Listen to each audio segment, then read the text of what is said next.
Hello दोस्तों, astro stock prediction में आपका स्वागत है। Good morning. आज है 18 दिसंबर यानी 18 दिसंबर 2025, गुरुवार। सेंसेक्स की एक्सपायरी का दिन। प्री मार्केट रिपोर्ट प्रस्तुत कर रहा हूँ। सुबह के लगभग 7 बजे है। शुरू करने से पहले चैनल के डिस्क्रिप्शन बॉक्स में विरोध टाइटल डिस्क्लेमर रखा है, उसको रुपया पढ़िए। यानी एज पर डिस्क्लेमर, ये एजुकेशनल प्रोग्राम है। इसके तहत जो भी मैं बोल रहा हूँ ये मेरी पर्सनल राय है, मेरी खुद की राय है।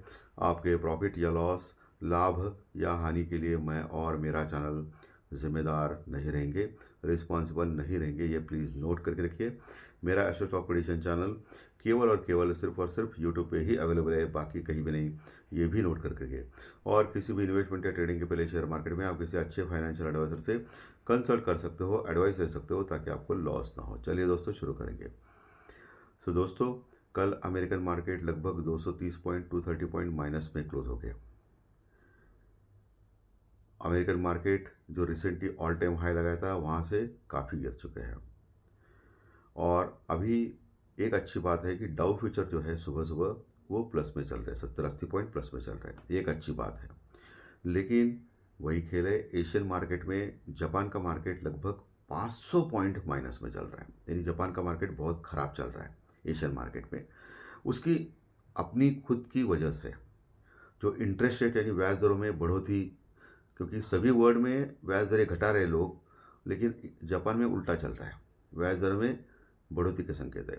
सो इसी कारण जापान का मार्केट दिन प्रतिदिन गिरते ही जा रहा है। और पहले बहुत ज़्यादा बढ़ा था, अभी करेक्ट हो रहा है, ऐसा भी बोल सकते हो। यूरोपियन फ्यूचर भी फ्लैट है, कोई फर्क इतना नहीं है। और हमारा जो गिफ्ट निफ्टी साहब है वो 30 पॉइंट यानी 30 पॉइंट माइनस में दिखा रहा है। फ्लैट टू निगेटिव ओपन होने के संकेत दे रहा है। ओके, तो 9:15 क्या ओपन होता है वो सबसे इम्पोर्टेंट मैटर करता है। अभी तो ये कुछ फ़ायदा नहीं है इसका।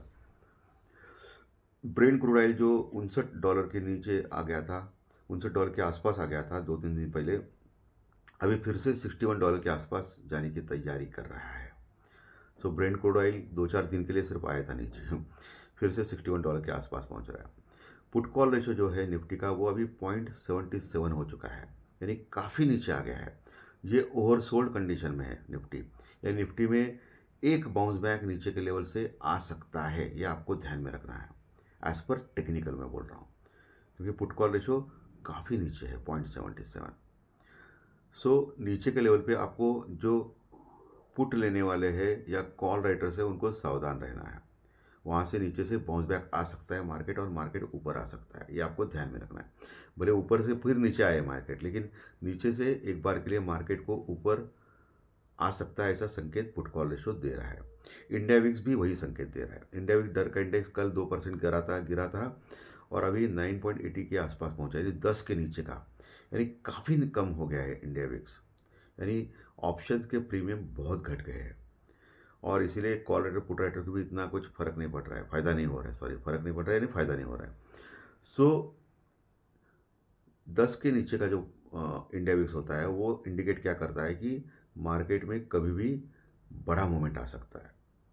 और बड़ा movement call writer put writer को कुछ फ़ायदा नहीं। कॉल और पुट ऑप्शन जो बायर होते हैं, जिनके पास पैसा कम होता है, उनके लिए फ़ायदा हो सकता है। सो आप ये ध्यान में रखिए कि इंडिया विक्स का नीचे घटना ये डेंजरस चीज़ है। ठीक है। और एफआई और डीआई के जो आंकड़े आए वो सरप्राइजिंग आ गए। दोनों ने मिलके 2000 करोड़ का माल कैश में लगभग कल बाई किया। 2000 करोड़ के आसपास का माल कैश में दोनों ने मिलके, एफआई और डीआई ने मिलके बाइंग की। मुझे लगता है कि एफआई की बहुत बहुत दिनों के बाद, बहुत हफ्तों के बाद, महीनों के बाद बाइंग देख रहा हूँ मैं। एफआई ने लगभग 1200 करोड़ की बाइंग की है दोस्तों। लगभग, मैं अराउंड बोल रहा हूँ, okay, plus minus 50 crore. 1200 crore की बाइंग कल एफआई ने की है इंडेक्स फ्यूचर में, कैश में, सॉरी कैश में मैं बोल रहा हूँ। बहुत दिनों के बाद ऐसे आंकड़े दिखाई दे रहे हैं। 1200 करोड़ के आसपास का माल कैश में एफआई ने बाई किया है लगभग, ओके, अराउंड। और वही लगभग अराउंड डीआई ने लगभग 760 करोड़ के आसपास का माल बाई किया कैश में। डीआई यानी डोमेस्टिक इन्वेस्टर्स, यानी हमारे म्यूचुअल फंड वाले, 760 करोड़, 760 करोड़, यानी एफआई ने भी बाई किया और डीआई ने भी बाई किया। डीआई की बाइंग पिछले कई दिनों से कमज़ोर होती जा रही है कुछ दिनों से, आप देख सकते हो। इसके बावजूद भी मार्केट गिरा, वो अलग बात है, लेकिन एफ आई और डी आई की जो बाइंग है कैश में वो अच्छी है। इसका मतलब मिड कैप और स्मॉल कैप जो है, जो गिर रहे थे कंटिन्यूस, वो अभी थोड़े से संभल सकते हैं नीचे के लेवल से।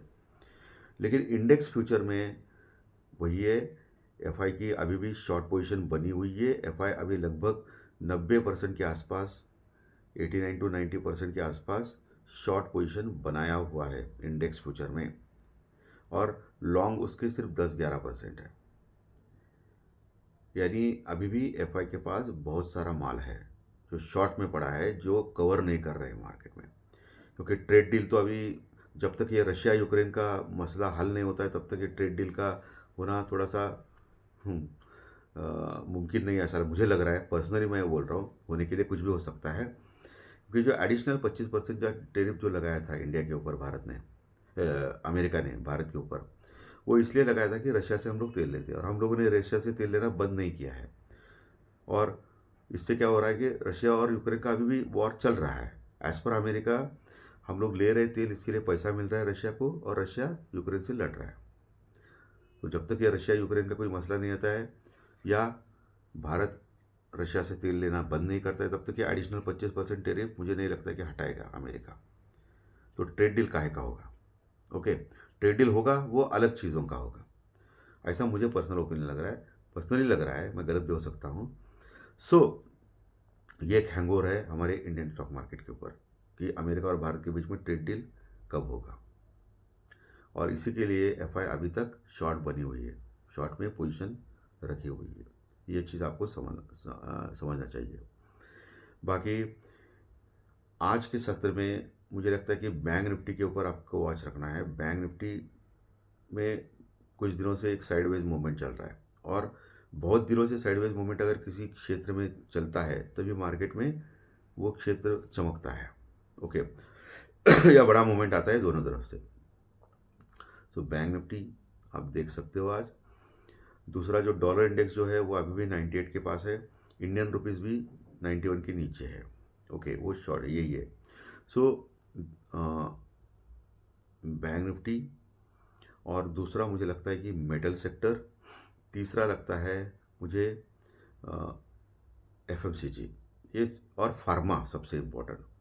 फार्मा के बहुत सारे जो स्टॉक्स हैं वो थोड़ा सा अच्छा कर रहे हैं अभी, आप देख सकते हो।